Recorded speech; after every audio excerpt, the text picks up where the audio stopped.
मित्रांनो, आयुधामध्ये असा आता सध्या प्रसादाचं वाटप चालू आहे. प्रत्येक ठिकाणी अशी वेगवेगळी क्षण आपल्याला वाटप. सकाळी 8च्या दरम्यान आम्ही महाप्रसाद घेत आहोत. प्रत्येक गल्लीमध्ये कोणत्याही भागातून तुम्ही जावा, प्रत्येक ठिकाणी आपल्याला तोपातलं सर्व जेवण आणि प्रसाद आपल्याला पाहायला मिळतो आणि आम्ही याचा आस्वाद घेत आहेत. तर चला, 22 जानेवारी 2024ला अयोध्यामध्ये राम मंदिराचं उद्घाटन झालं.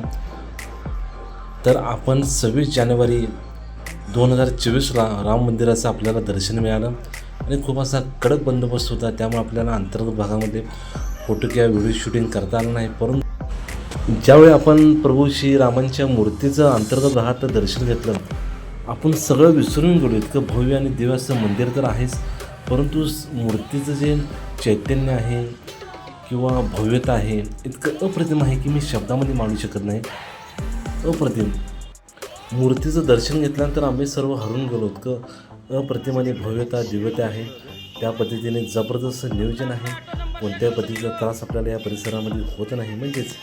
म्हणजे जेवणाची व्यवस्था असून दे किंवा म्हणजे यात्रेकरूंची व्यवस्था असून दे, इतकं अप्रतिम नियोजन या परिसरामध्ये उत्तर प्रदेशमध्ये आपल्याला पाहायला मिळतं. तर काही म्हणजे गोष्टी शब्दामध्ये मांडता येणार नाहीत. भरपूर अशी मंदिरे या परिसरामध्ये आहेत.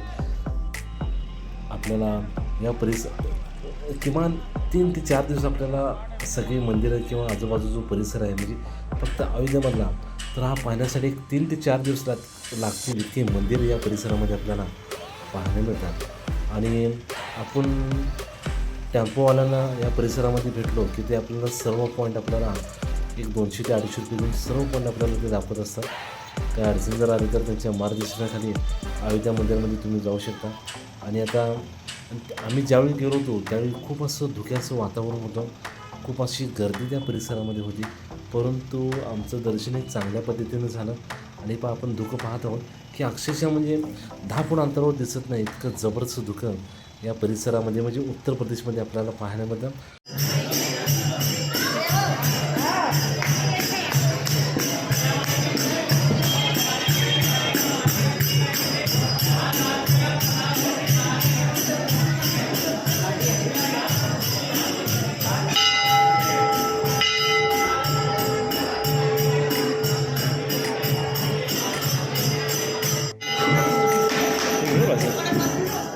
सॉरी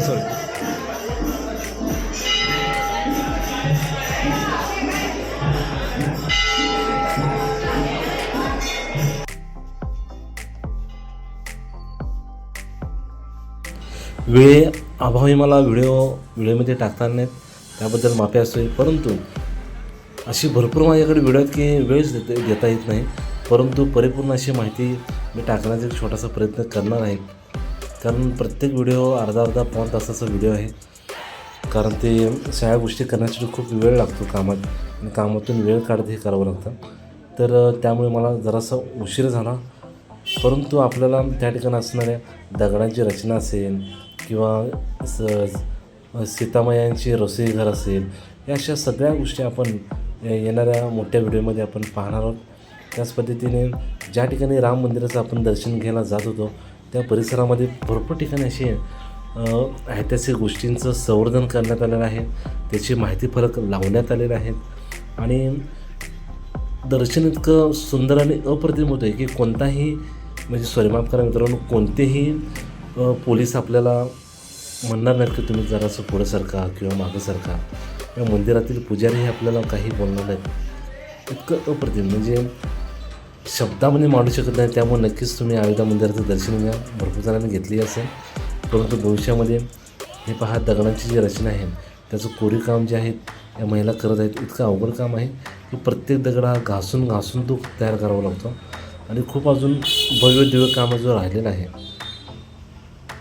एक इच्छा होती की अयोध्या मंदिराचं दर्शन घ्यायचं. तर आमचे जे मिसेस आहे त्यांच्या फॅमिलींच्या सोबत म्हणजे आमचे सासू सासरे, त्याच पद्धतीने आमची मिळणी, यांच्यामुळे हा प्रवास आम्हाला लाभला. आणि यांच्यामुळंच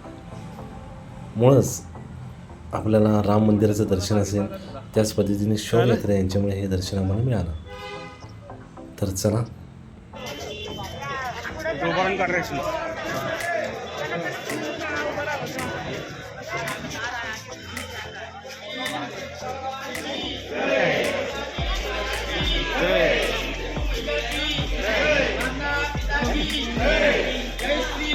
जय श्रीराम, जय जय श्रीराम.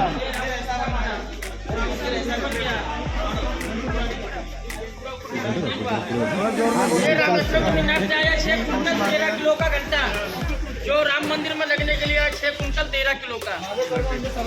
नमस्कार करो, आगे में चलो. आगे सरकार. हे राम मंदिर आहे. फिर से बता दो भैया. हो, हे राम मंदिर आहे, जे बांधलं जाते आता. एवढं मोठं राम मंदिर बांधलं जाईल. चालू पुरतं मागचं जे ते बांधलं गेले फक्त याला बांधायला